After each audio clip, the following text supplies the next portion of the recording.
सबला सुरक्षा वाहिनी से अखिलेश यादव ने दिया बड़ा सियासी संदेश। पिता मुलायम की गलती को सुधारने में जुटे अखिलेश यादव।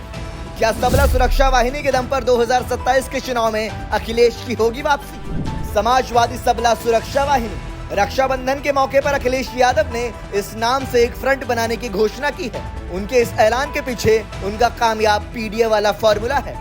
महिलाओं की सुरक्षा के नाम पर अखिलेश यादव अब समाजवादी पार्टी की एक नई छवि गढ़ने की तैयारी में है। कभी गठबंधन के नाम पर तो कभी सोशल इंजीनियरिंग के रूप में अखिलेश यादव राजनीति में प्रयोग करते रहते हैं। इस बार सबला सुरक्षा वाहिनी बनाकर उनकी नजर महिला वोटरों पर है। योगी सरकार में बेहतर कानून व्यवस्था को लेकर महिलाएं बीजेपी के समर्थन में रही हैं। अखिलेश यादव इस ट्रेंड को बदलने के प्रयास में है। दरअसल अखिलेश यादव लड़कों से गलती हो जाती है वाली छवि को किनारे लगाना चाहते हैं। आपको बता दें कि समाजवादी पार्टी के मुखिया अखिलेश यादव ने रक्षाबंधन पर समाजवादी सबला सुरक्षा वाहिनी का गठन किया। उन्होंने सोशल मीडिया पर लिखा कि जिस दिन नारी की आजादी देश की आजादी की पर्याय बन जाएगी, उस दिन सच में आधी आबादी की पूरी आजादी होगी। अखिलेश यादव ने लिखा कि समाजवादी सबला सुरक्षा वाहिनी आधी आबादी की पूरी आजादी है। सदियों से इतिहास में सर्व समाज द्वारा मनाए जाने वाले सुरक्षा सौहार्द के सामाजिक सामुदायिक पर्व रक्षाबंधन के अवसर पर समाजवादी पार्टी आधी आबादी मतलब हर बालिका, स्त्री, नारी, महिला को समर्पित एक समाजवादी सबला सुरक्षा वाहिनी का गठन कर रही है। अखिलेश यादव ने दिया था पीडीए का नारा।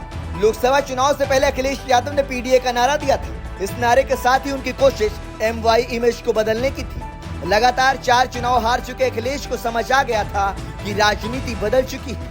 मुस्लिम और यादव वोट के दम पर बीजेपी को हराना अब नामुमकिन है। पीडीए ने पलट दी चुनाव की बाजी। बीजेपी के सामाजिक समीकरण के आगे मुसलमान और यादव वाला एमवाई वोट बैंक पीछे छूट चुका था। इसीलिए यूपी के पूर्व मुख्यमंत्री अखिलेश यादव इस चुनाव में पीडीए फॉर्मूला लेकर आए। शुरुआत में अखिलेश यादव को उम्मीद नहीं थी कि उनका पीडीए चुनाव की बाजी पलट देगा, इसीलिए वे इसका मतलब बदलते रहे। उन्होंने पी के लिए पिछड़ा और डी के लिए हमेशा दलित शब्द का इस्तेमाल किया, जबकि जब भी ए को डिकोड करने की बारी आई वे गोल पोस्ट बदलते रहे। समाजवादी पार्टी की ताकत।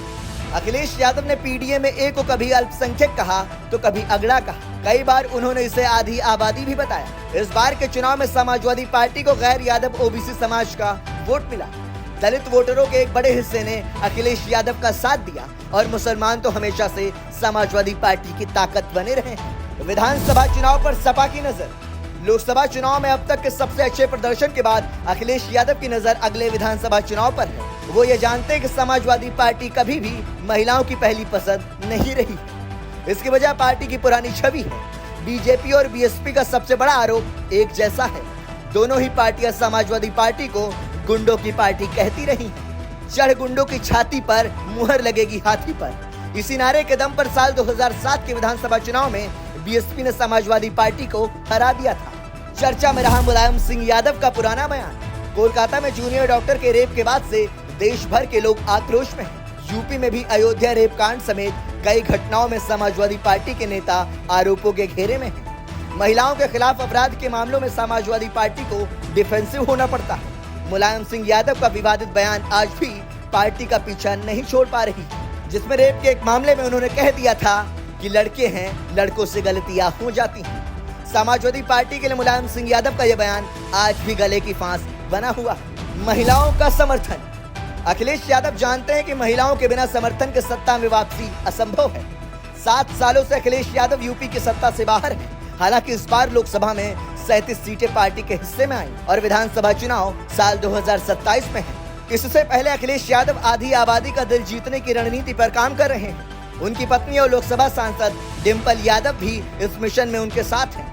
फॉर्मूला बस इतना है कि कोशिश करने में क्या हर्ज है। इसीलिए सबला सुरक्षा वाहिनी आधी आबादी की पूरी आजादी का नारा दिया गया है। ब्यूरो रिपोर्ट, संदेश वाहक।